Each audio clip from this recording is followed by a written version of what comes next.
Korea Utara, Israel ubah Gaza jadi rumah pemotongan manusia yang besar.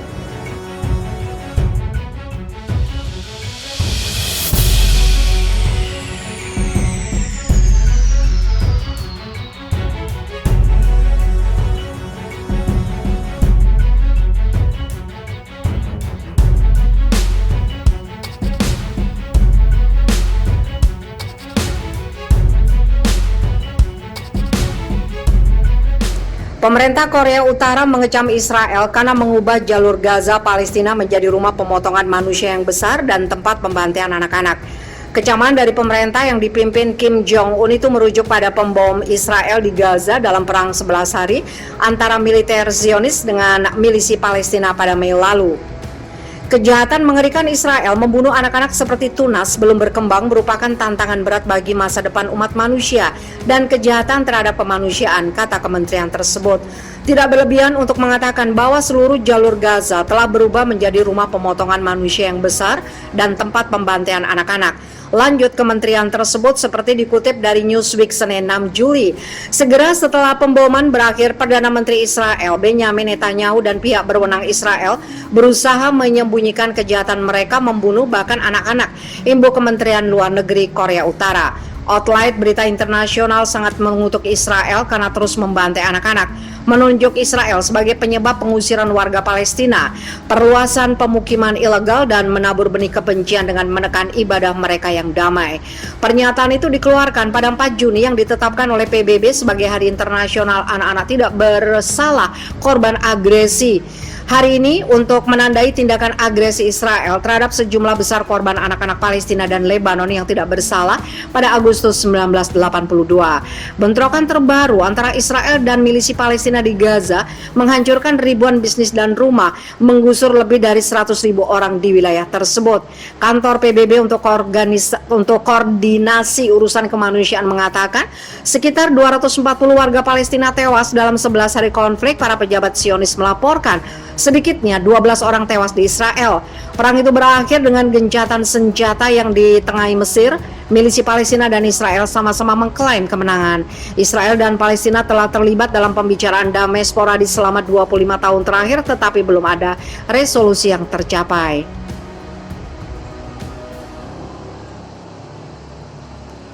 Korea Utara telah lama mengakui kedaulatan Palestina atau semua wilayah yang dikuasai Israel, tidak termasuk dataran tinggi Golan. Pyongyang yang menganggap Israel sebagai satelit imperialis yang bertentangan dengan ideologi anti-imperialis dan anti-kolonialis Korea Utara. Selama beberapa dekade, rezim keluarga Kim Jong-un telah memihak kelompok perlawanan Palestina termasuk milisi Palestina.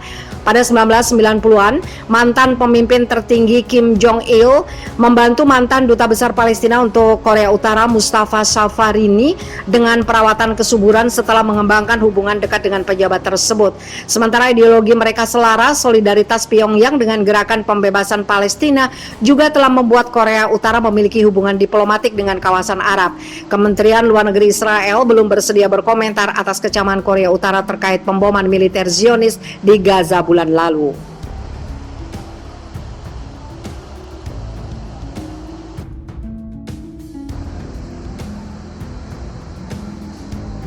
Tim penjinak bom hancurkan 1.200 rudal dan bom Israel yang tersisa di Gaza.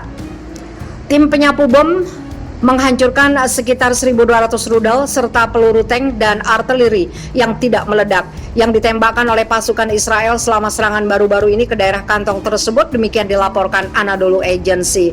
Muhammad Mikdad, insinyur bahan peledak di bawah Kementerian Dalam Negeri Gaza, mengatakan bahwa beberapa tim teknik peledak terus bekerja menyingkirkan sisa-sisa pengeboman 11 hari Israel di berbagai daerah. Mikdad mengatakan bahwa jika bom yang dijatuhkan Israel meledak saat itu, mereka akan menyebabkan pembantaian di daerah terdekat.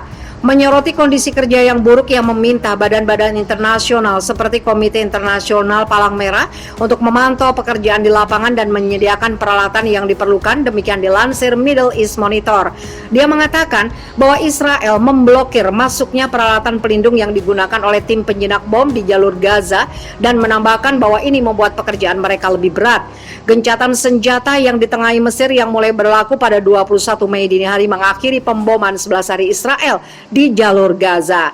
Serangan Israel di Gaza dan tepi barat menewaskan sedikitnya 289 orang, termasuk wanita dan anak-anak, dan meninggalkan jejak kehancuran. Pusat kesehatan dan kantor media serta sekolah termasuk di antara bangunan yang menjadi sasaran.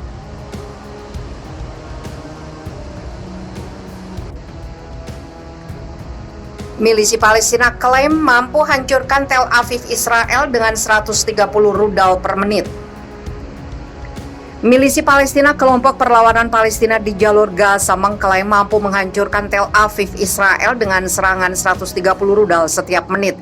Klaim itu disampaikan salah satu pemimpin milisi Palestina, Yahya Sinwar, di hadapan sekelompok mahasiswa dan akademisi di Gaza pada Sabtu pekan lalu.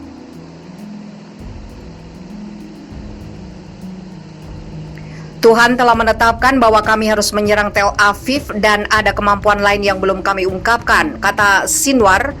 Seraya menambahkan bahwa milisi Palestina dan sekutunya dapat menghancurkan Tel Aviv dengan meluncurkan 130 rudal per menit ke kota itu.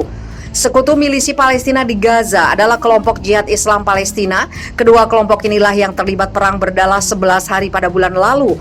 Perang tersebut menewaskan ratusan warga Palestina di Gaza dan 12 orang di Israel. Sinwar mengkritik negara-negara Arab yang menandatangani kesepakatan normalisasi dengan Israel. Uni Emirat Arab, Bahrain, Sudan, dan Maroko mengklaim bahwa mereka mengabaikan Palestina dan menyebabkan apa yang dia gambarkan sebagai agresi Israel. Sinwar melanjutkan dengan mengatakan bahwa milisi Palestina hanya menggunakan 50% dari kekuatannya dalam putaran terakhir pertempuran dengan Israel bulan lalu. Menurutnya, tujuan strategis dari perang itu adalah untuk menyatukan orang-orang di belakang milisi Palestina. Israel telah gagal menghancurkan kemampuan kami untuk melawannya. Rencana mereka untuk membunuh 10.000 pejuang gagal, katanya. Israel tidak menghancurkan lebih dari 3% terowongan di Gaza. Metro milisi Palestina tidak hancur karena kami mencintai tanah kami dan itu mencintai kami kembali, paparnya seperti dikutip Israel Hayom Senin 7 Juni. Klaim oleh kelompok milisi Palestina itu bertentangan dengan pasukan pertahanan Israel yang mengatakan bahwa mereka menghancurkan lebih dari 100 km atau 60 mil terowongan milisi Palestina di jalur Gaza dalam pertempuran baru-baru ini. Sinwar mengatakan tujuan strategis milisi Palestina adalah untuk mematahkan harga diri Zionis Israel yang dia sebut musuh kriminal dan arogan. Dia mencemooh Israel karena membangun tembok di sepanjang perbatasan dengan jalur Gaza. Negara macam apa ini yang harus membangun tembok seperti itu? Israel ribuan kali lebih lemah daripada rumah seekor laba-laba. Israel adalah negara yang lemah dan goyah, katanya.